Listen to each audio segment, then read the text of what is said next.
Mark Carney just changed the rules of the game. 2 hours ago, a video message from the Canadian Prime Minister began circulating through every major diplomatic channel, every financial newsroom, and every trade ministry on the planet. In it, Carney looked directly into the camera and said what no Canadian leader has ever said out loud. The deep economic relationship with the United States, the relationship that defined Canadian foreign policy for over a century, is no longer an advantage. It has become a vulnerability, a structural weakness. And Canada, effective immediately, is correcting it. Not quietly, not through back channels. Publicly, deliberately, and with the full weight of government behind it. Washington received no advance notice, no courtesy call. They watched the same video everyone else watched.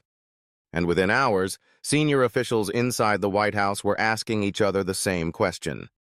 To understand why this statement is seismic, you need to understand what it is actually saying. For decades, Canadian trade policy rested on a single pillar. 75% of Canadian exports flow south. That number made Canadian leaders cautious, always conscious that friction with Washington carried a price. It made Canada manageable from an American perspective. Apply pressure. Watch Ottawa calculate the cost of resistance. Watch Ottawa back down. That playbook worked for 30 years. Carney just tore it up on camera. When he said the U.S. relationship had become a weakness, he was not venting frustration. He was announcing a strategic reorientation. He was telling Washington something it has not heard from Ottawa in living memory. We are no longer afraid of you leaving the table. The message had three components.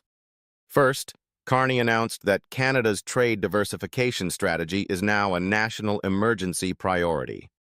That language means budget reallocations, regulatory fast-tracking, and the machinery of government moving at a speed reserved for crises. He named the European Union, where the CETA agreement has been systematically underutilized. Indo-Pacific partners, particularly Japan, South Korea, and India, where Canadian energy, agricultural products, and critical minerals have been landing with increasing frequency.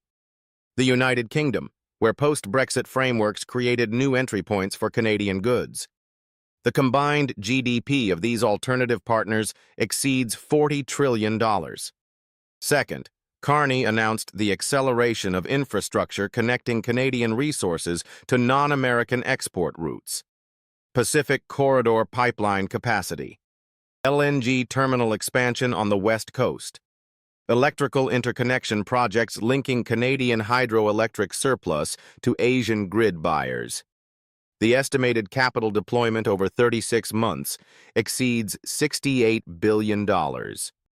When that infrastructure is complete, Canadian oil, gas, electricity, and critical minerals will have genuine exit routes that do not pass through American approval. But this is where it gets serious. Third, Carney addressed the psychological dimension of the relationship directly. He said the words now being quoted in every foreign ministry briefing room on the planet. Hope is not a plan, and nostalgia is not a strategy. That sentence was not aimed at Canadian voters. It was aimed at Washington. It was a declaration that Canada will no longer operate on the hope that the American relationship will stabilize or return to what it was. Canada has stopped waiting for Washington to come back to its senses and started building a future that does not require it. The White House response came within 90 minutes, and it was telling in what it did not say. The press secretary called Carney's message unhelpful and urged Canada to return to constructive engagement.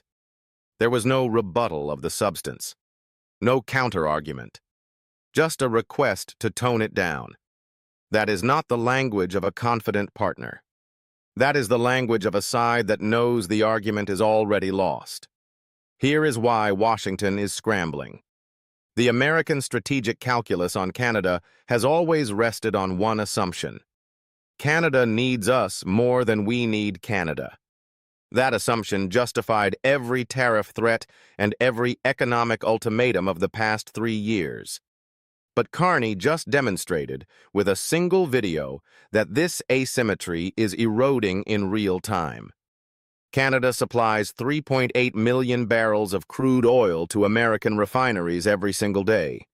Gulf Coast refineries physically engineered for heavy Canadian crude that cannot retool overnight. Canada supplies 60% of American uranium imports. Nuclear reactors generating electricity for tens of millions of American households depend on Canadian fuel. Canadian aluminum flows into American military aircraft. Canadian potash flows into American farmland. American business leaders understood immediately. The National Association of Manufacturers urged the administration to address the conditions that prompted Canada's announcement. The American Petroleum Institute warned that deterioration in Canadian supply relationships would be felt directly at American gas pumps. Investment banks quietly revised their North American energy supply risk assessments upward. These are not Canadian advocates. These are American institutions telling their own government that Carney's pivot is not a bluff, and the consequences will land on American workers and American consumers. The international reaction amplified everything. The European Union Trade Commissioner issued a statement welcoming Canada's renewed commitment to CETA. The United Kingdom's Trade Secretary called his Canadian counterpart within hours. Japan's foreign ministry described Canada as a stable and strategic partner in critical minerals. India signaled expanded energy import interest. Canada announced this pivot into a world that was already waiting for exactly this signal. Canada is not isolated. It is in demand. What should genuinely unsettle Washington is the tense of Carney's language. He did not say Canada is considering diversification. He said the relationship has already become a weakness, and Canada is already correcting it. Not future ambition. Ongoing execution. The infrastructure conversations are already advanced. The trade agreement expansions are already in progress. Alternative buyer contracts are already being finalized. Carney did not announce a new direction. He announced that Canada has already been moving in that direction for months and is now prepared to say so openly. The White House faces three paths, none of which lead where the administration intended. Dismiss the statement and accelerate exactly the diversification Carney described. Re-engage diplomatically, but Carney has made clear Canada will not negotiate from dependence. Escalate further against a partner that has publicly told the world it is prepared for that escalation. Every path leads to less American leverage over Canada than existed yesterday. Every path confirms that the core assumption driving Washington's strategy was wrong. 2 hours ago, Mark Carney released a video most people will describe as a diplomatic statement. It was not a diplomatic statement. It was a structural declaration from a former central banker who has spent his career understanding how financial dependencies create vulnerabilities. Washington built its leverage on Canada's economic exposure. Carney just announced Canada is closing that exposure. The country that was supposed to be too dependent to resist has spent the last 12 months building the architecture of independence. And now it is saying so out loud.